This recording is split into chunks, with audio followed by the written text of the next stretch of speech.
Like, so many people have a running concept that they're broken and they need to be fixed. And so because they're constantly trying to fix, it's a never ending cycle of fixing. Once you start drudging up things, oh, when I was 6, when I was 12, this happened. And it's really only this now moment that matters. So it's, what are you thinking and who are you being now? And the only being you could possibly be is who you really are, which is God made visible. So, like, what do you say to people who have, like, oh, well, I have, like, past trauma that I'm, like, working through and I'm, like, shadow working it and, like... But, so, going to a therapist, do you know that therapists go to other therapists? You lying down on a couch for an hour talking about some shit your mother said to you when you was 6 has never made you feel better when you left. Never. If anything, you start crying, you're bringing back up all of those old emotions, all of those feelings in this now moment. It's not curing anything, it's creating it right now. So why not tell a new story that you've always been loved and adored and appreciated? And once you know who you really are, then you know that it's the truth, because you've always been a divine aspect of God. So you have always been loved and appreciated and divinely guided. You've never been broken. I feel like that's the only message that needs to get out, is that you are not broken and you have never been broken. Hello, people. How are you today? I hope that you are well, and I choose to believe that you are. I am doing fabulously, and I am very excited to share with you the rest of the interview that I did with a Miss Tanji Dark, who is a powerful creative force here in Atlanta, and also a spiritual walker. She's on the spiritual journey with us. So today we're going to talk about how to move from that victim mindset and not ruminate in the past and live in our power now. So, without further ado, here you are.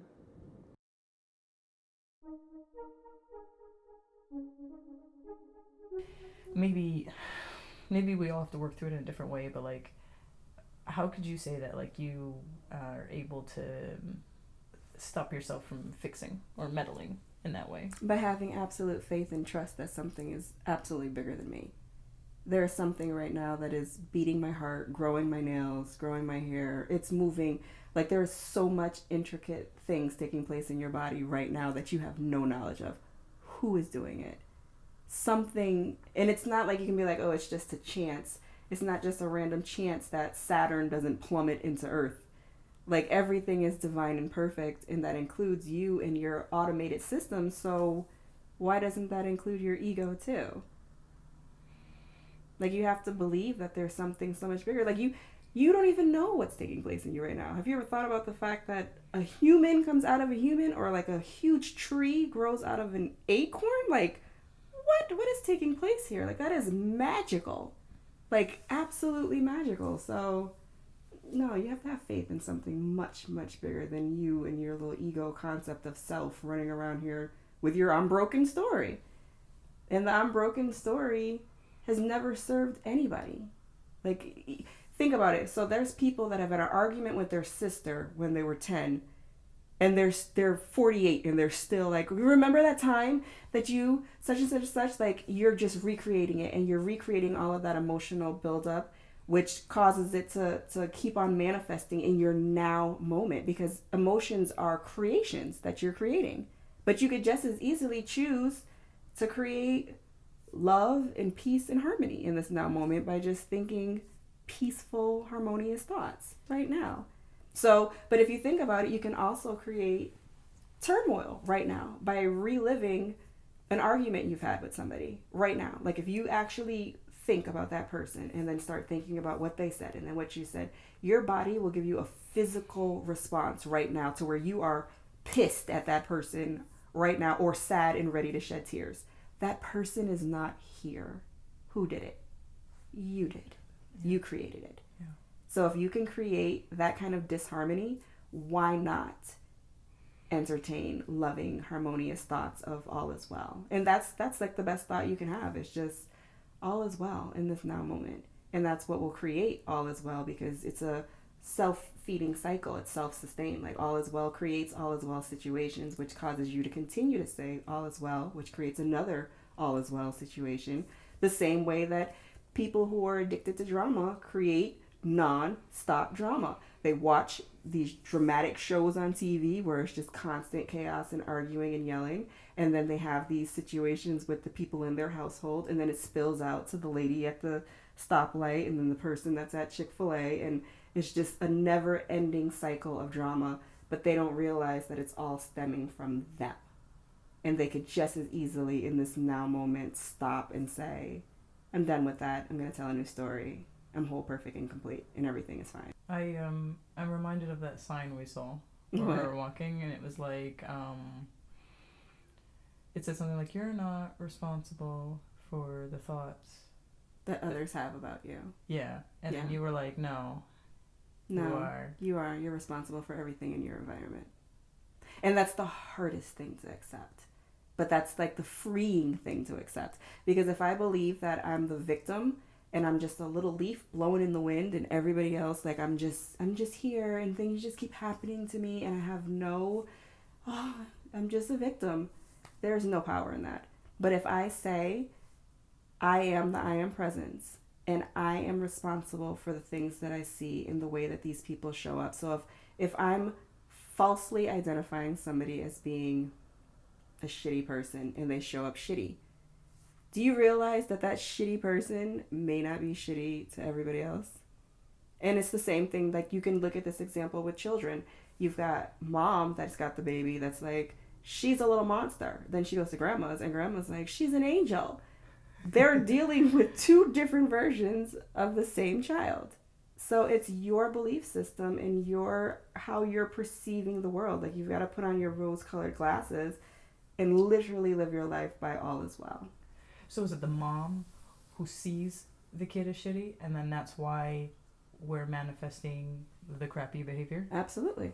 Because that is God made visible. And so long as you misidentify God in any way, you are a law unto yourself. So if you say, she's so spoiled, she never does X, Y, and Z, that's the version you're going to get. But grandma says, she's such an angel, she's so sweet, she always goes to bed and does what she's supposed to, and that's the version that she gets. So if mom could train her thoughts, which is difficult for most people to do because they feel like they have no power, I don't control these other people, but if mom could train her thoughts to believe this person is whole, perfect, and complete, she's a beautiful divine aspect of God, that will be reflected back. But it starts with you. Like, reality is a mirror. So if you stood in front of the mirror, you don't look in the mirror and expect the mirror to change. You know what I do on this side of the mirror causes the reflection to change. Reality is just a reflection to you. So you have to smile first for the mirror to smile back at you. But it starts with you because you are the I am presence. You are God made visible. You are creating your unique perspective. Have you ever thought about the fact that you spend the majority of your time with yourself in your head? Like talking at the gas station, at the light, as you're walking down the street. Like, if be very honest with yourself, what stories are you constantly playing on replay in your head? Because that's guaranteed the experiences that you're having in the external 3D realm. But the average person is not conscious enough to even notice, I thought this and then that happened. But if you really sit down and get a piece of paper and are like, all right, for the next 72 hours, I'm going to observe my thoughts, and then I'm going to observe how these people are showing up in my reality and see, is it matching? Yes, it is. You cannot plant an apple and get an orange. You just have to identify yourself truly for who you are. Jesus said, when you see me, you see the Father. And that applies to us too. When you see me, I am I'm God made visible. You are God made visible. Everything in this reality is the exact same God made visible. And all it takes is constant recognition for you to not identify. Like, you are, 32.7 trillion atoms? That's what you're made of. And each atom is 99.9% space. Right. It makes you think, like, so you're nothing but space. Like, when you start to get scientific about it, it's like, whoa. Like, you're just a collection of energy moving through an infinitely bigger collection of energy. Like, it's just all energy shifting around. But for you to identify yourself as that energy source, like, I and life am one. I'm abundance. Like, what does life do naturally? expand, grow, does things lavishly in abundance. Like when you see somebody throw out some flowers, like I drove past some flowers on the highway, and the flowers stretched in the middle of the highway for like miles. And I was like, how many flowers is that? Like, God does everything abundantly, like just no lack, just amazing. So just sink into that feeling that you're fine. Like, what makes you think that God created us and then was like, poor little things, I hope they get their shit together, because it's gonna be tough for them, because they ain't got no sweaters. So okay, give me an example of how you know this is real. Like, how do you know? Like, do you have an example that you can think of where you're like, you know what, I know that it's true because maybe I experienced XYZ, or It's so many experiences. I have a running list in my phone. I don't think I showed it to you. I need to show it to you. I have a running list in my phone of, so you can play games with reality, and you don't know until you know. So I can tell you all of my experiences as much as I want, but until you say, okay, I heard this, I'm going to test reality. And that's literally what I say. I'll say out loud, okay, I'm testing reality. If I'm creator of my reality, I want X, Y, and Z to happen. And then I'll put a note in my notes in my phone. And then when it reflects back, I'll put a note of when it happened. And so I've been playing this game for quite a while now. And so even through anger, like how I manifested my new car, I was pissed the day that he handed me those keys. Like my old tires were messed up, and I was like in tears, like, oh, I'm sick of this car and I don't know what's wrong with it. And I was like, God, I just want a brand new car that only I have sat in, and da da da da. And then I was like, I'm gonna just go get my nails done. I don't care. I don't care. And I went and got my nails done. That same day, he handed me the keys to a brand new car. And I was like, wow. Like, because I said it with such force. I remember another time it was Christmas Eve, and I had to go to the mall, not this past, it was a few Christmas ago, but I had to go to Lenox Mall to get a cologne. And everybody was like, I was leaving the salon, and everybody was like, oh, you're going to Lenox Mall on Christmas Eve? Like, oh my goodness, this is going to be horrible. I was like, no, it's not. I'm going to pull into the parking lot. I'm going to park right in front. I'm going to go into Macy's, and I'm going to be back in my car in 15 minutes. Girl, I kid you not. I pulled right into, as soon as I pulled into the parking lot, a car in the second slot was backing out. I pulled in, I walked in, went to the counter. It was almost like they knew I was coming. It was crowded all around the men's cologne. I made eye contact with one of the sales lady. I was like, I'm looking for X, Y, and Z. She reached on the top like this, was like this. I said, yes. She was like, go over there. She's ready to check out. They checked me. I'm talking about, it was like 50 people around there. She checked me out. When I got back in the car, I was like, I created that. I had just told my client, like, no, that's not what's going to happen. What's going to happen is I'm parking and I'm going to be back in the car in 15 minutes and I'm out. I forgot to add, there's not going to be no traffic. So when I left, so you got to be super specific, but nevertheless, I was in and out of the mall in 15 minutes.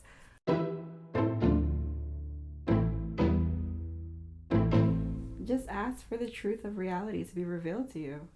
If you have a burning desire to actually know, or you want a different path in life, or just to know, you've got to ask first. So just ask, like, is this true? What is the truth of this reality? And what steps do I need to take to open my consciousness up more? And it will be revealed in a way that's unique and personal to you, because the infinite spirit knows exactly how to reach you in your heart and will guide you in a miraculous way. And then who knows how many months from now or a year from now, you'll be like, look where it led me. Like, this is fascinating. Didn't see any of this coming about. But it's magical, because I didn't see any of the things coming about for me. If somebody would have told me like 15 years ago, like, oh, you're going to be super spiritual, I'd been like, life is a bitch, okay? Nobody cares about any of that stuff. Like, this is real. This is hard. And now I'm like, nah, just nothing. It's fine. It's all fine. It's gonna work out. I promise. It's gonna be okay. And like you were saying earlier, which I loved, I don't know, we started our conversation on it, and there's nothing to fix. There's nothing to fix. And especially once you get to that concept and you really understand, like, there's nothing broken. You're not broken. You've never been broken. God is not broken. So God does not need you to help God get God's shit together. So you just need to accept omnipresent perfection. Like, I am perfect. The person I'm looking at is perfect. The situation is perfect. Everything's unfolding perfectly. And once you set those into motion by firmly fixing them, not because you're trying to make it happen, but because you really believe in your consciousness, like, I'm good. Everything's fine. I am a perfect being. Not because I, Tanji Dark, am perfect. No, I am the I am presence. It is me. It's manifesting itself as me. Like the sun in its rays.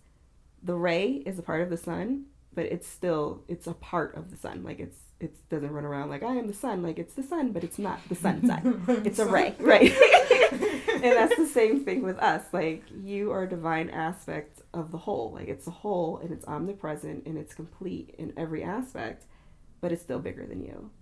So you're not saying I am the sun, I am God in that sense. You're saying I am the rays, I am of the sun, I am the effect of the sun. Yeah, I am the sun. Made visible. I am divine aspect of the sun. The expression. Yeah. The expression of the visible expression of God. Like, I'm God made visible. And on the graph it shows you, literally, mathematically, from the atom to the universe, you are the point where it says, hello, I'm a person. Yeah, and I would honestly say to you, like, it reminds me of a conversation I was having with David the other day, and it's like, I like the word you used. What did you call it? Synchronicity. Mm-hmm. Divine synchronicity, where things will just start to fall into place to the point where that's how, like, that is God on the earth. Mm-hmm. Like, sometimes, like, people will say, like, oh, I'm waiting for God to save me, or mm-hmm. whatever, and it's like you, Tanji, are God. Like, yeah. There's been times where, like, you've been God to me, and I've been God to other people, mm-hmm. and, like, we're, like, that's how, like, God works. Yeah, it's a feedback loop. Dare I say. Mm-hmm. But you're always it. But that's the only thing that it requires, is to be still and know I am God. That's it. Like, you've got one job. Understand that everything that you yourself, your consciousness, is God looking out at itself. So I am perfection looking out at perfection. That's all it requires for the perfection to manifest and to start to reflect it back to you. Because once again, you set it in motion. The same way that I could say, I'm a horrible human. I am a horrible person. I'm bad. Because there are people that believe that about themselves, and they have those experiences, which constantly feed it back. But they could jump off that train at any time if they would just say, I don't want to play this game anymore. But they have every right to play it. That's why, judge not by appearances. Leave them alone. If that's the game that they're playing, you don't know what path they're on. You're supposed to worry about you and your consciousness and how you see the world. Yeah. You can't go taking the speck out of everybody else's eye when you got the speck. When you have a big moat in yours. Yeah, legitimately. I hear that. For me, I'm going to listen to this on repeat with regard to the part about, like, you're perfect, there's nothing to fix. But why do you feel like you have to keep on reiterating that? Because you don't really believe it. I think that I have to say it because of it won't take me long. And I do think that it's a little bit of like a neuroplasticity sort of a thing, because of the false narratives that were told about me, or told to me about me as a child, and like maybe internalizing, like, you're stupid, you're not smart enough, like, you always, you can't get it right and your brother does, or like things like that, where it's like you've almost started to like internalize these messages where you say to me, like, geez, you're not broken, and I'm like, you know what? You're right. But I am broken. They always said that I was, and so it's like, I think for a lot of people, like, dare I say, it's almost like re-parenting, retraining, like relearning. But who's your ultimate father? So you've always been divine. You came from the divine. You did not come from your mother and father. And even if there were people in your experience that said that to you, you become the bigger person.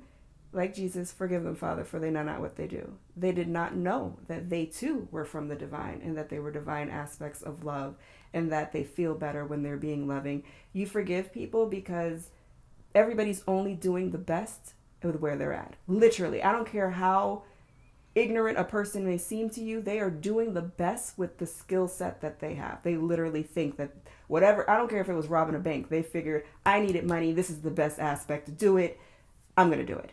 They felt like that was the best choice. So you can let your parents off the hook, your caregivers, because hurt people, and they didn't know. They legit didn't know. Like, you as a loving parent, you know better. So when you have your baby girl, you do the best you can for her. Even still, she's still going to grow up and be like, you didn't such and such. You're going to be like, yo, I did the best I could. Like, I'm sorry, I did my best. So you forgive them. They, even if it was a horrible experience, they still did the best that they could. But you're still the divine being, no matter what you consider yourself to be, or how broken you think you are, or how broken you've considered others and that they've added their brokenness onto you. It's just as easy as letting that story go.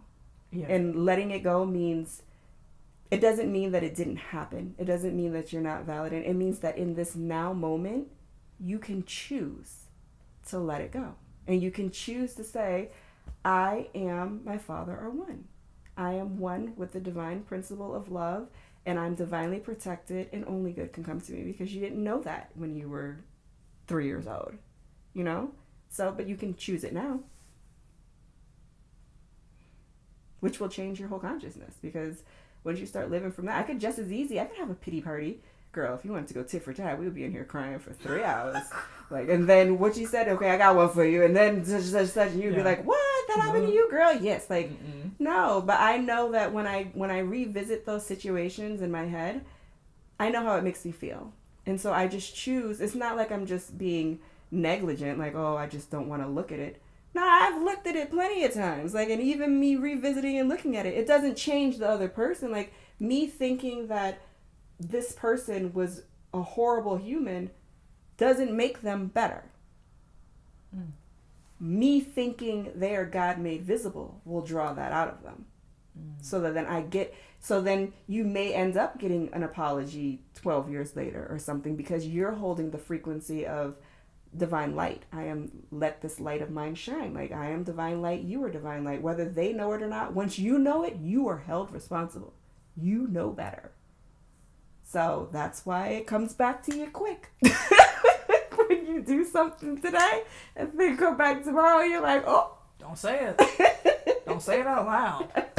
Don't say it out loud with feeling. Don't say it out loud. And at this point, don't even mumble it under your breath. You know what I mean? It's like, what? What'd you say? Do you want it? Okay. Do you really want it, though? Give her what she wants. She asks for some drama. Give it to her. Don't start calling people names unless you want them to be that name. Unless you want it to be it. Then I'll just say it'll be that. Yeah, but you're not broken. You are the I am presence, and holding that frequency is all that you need to do. Jesus said, call not me good, for one is good. The Father is good. Not the 3D physical form. I of myself can do nothing. It's the life force that is growing my nails, beating my heart, that is living itself as me. Focus on that.